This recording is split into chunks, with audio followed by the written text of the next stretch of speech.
पादशास्यं तो रुद्राक्षं धारयेत् केशदेशके आदित्या शैवते सर्वे द्वादशेवं स्थिता। 12 मुखी रुद्राक्ष इसके मालिक भगवान सूर्य नारायण है। इसको धारण करने से लोग वैज्ञानिक हो जाते हैं, डॉक्टर्स हो जाते हैं, बहुत बड़े कवि हो जाते हैं, बहुत बड़े वक्ता हो जाते हैं।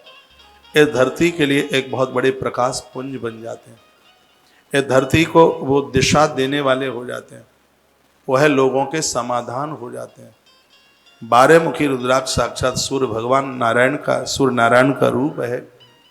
पूरी दुनिया में उनको अति आदर मान सम्मान मिलता है। जो प्रकाश सूर्य देव के पास में है वो समाज को इस प्रकार से प्रकाशित कर देते हैं जो 12 मुखी रुद्राक्ष को धारण करते हैं। 12 मुखी रुद्राक्ष साक्षात भगवान सूर्यदेव का रूप है।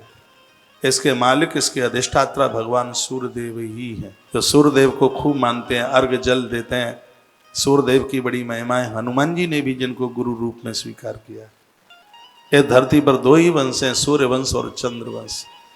चंद्रमा भी सूर्यदेव की पूजा करते हैं, जिन्होंने हमें इतना प्रकाश दिया है और बदले में उन्होंने कभी हमसे कुछ भी नहीं लिया। जो कि सूर्य सप्तमी और रविवार को व्रत करने का जो पुण्य प्राप्त होता है, भैया 12 मुखी रुद्राक्ष धारण करने की वह महिमा अपने आप में है, जिसके मालिक साक्षात भगवान सूर्यदेव हैं, जिनकी कृपा के द्वारा आदमी का बहुत बड़ा उत्थान होता है।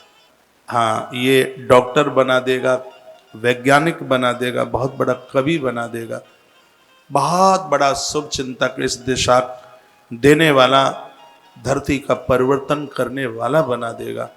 ये साक्षात सूर्य भगवान का रूप है।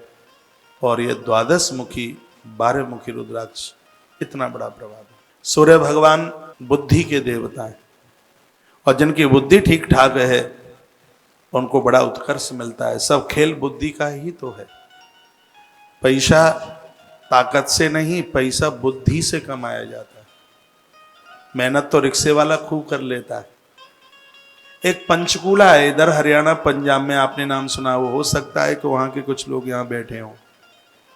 मैं अपने गुरुजी के यहाँ रहता था उस समय, अंबाला में प्रभु प्रेम आश्रम में। उन्हीं दिनों की बात है। कभी मेरा उधर निकलना हुआ था पंचकूला में, वहाँ एक किसी फैक्ट्री में मेरा जाना हुआ। आश्रम से ही गया था मैं, शायद मुझे ऐसा ध्यान है। तो वहाँ एक मशीन फैल पड़ी थी बहुत लंबे टाइम की। बड़े बड़े इंजीनियर वहाँ चल करके आए, लेकिन वो ठीक नहीं हो रही थी। एक मुंबई से कोई इंजीनियर पहुंचा और उसने एक छोटा सा पेचकस अपनी छोटी सी अटैची में से निकाला और उसने उसको कहीं ऐसे स्पर्श किया और मशीन चालू हो गई। सेठ जी ने 2,40,000 रुपया निकाल के दिए उसको। मुझे आज भी ध्यान है। तो मेरी छाती में बड़ी दुख दुख हो रही थी कि इस आदमी ने ज्यादा नहीं ले लिया पैसा, बस पेचकस यूं लगाया ही तो है। और मुझसे नहीं रहा गया और मैंने पूछा, मैंने कहा भैया आपने 2,40,000 रुपया ज्यादा ले लिया है, तुमने कोई मेहनत तो करी नहीं, बस पेचकस यूं छुआया और वो मशीन चालू हो गई।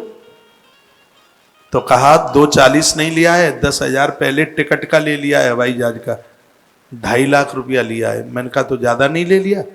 वो बोलता है कि पैसा ताकत का नहीं है, पैसा बुद्धि का है, मैंने पढ़ाई करी है।